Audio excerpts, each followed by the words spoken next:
कालू कुन बाराती आईता दुनिया में सिनुरा भरैतो कालू कुन बाराती आईता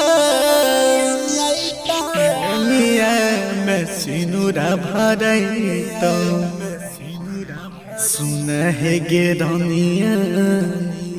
सुन है गे रानिया सुन है गे रानिया कोई छाम जाना लगे चली जाई है ससुरा सुन है गे रानिया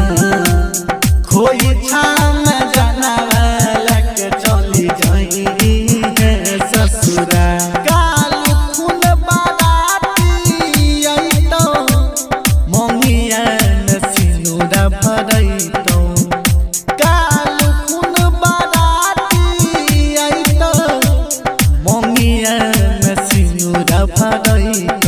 सुना है गे रानिया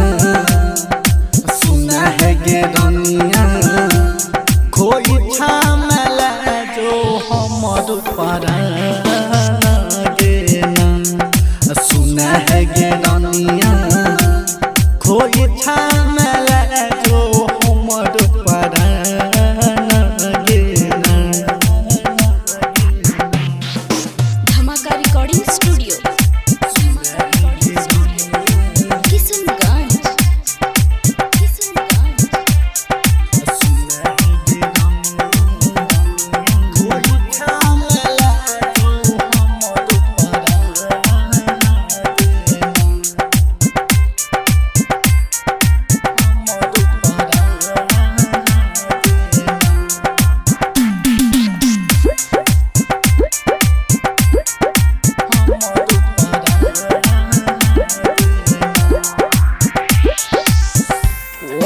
तो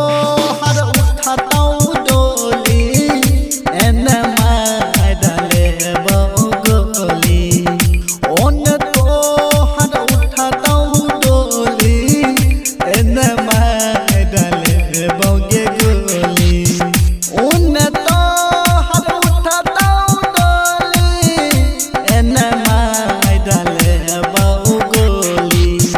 सुन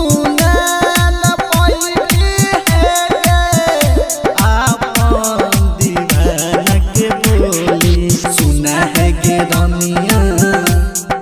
सुना है गे रानिया कोई थामल जो हमर पारा गे ना सुना है गे रानिया कोई थामल जो हमर पारा गे ना सुना है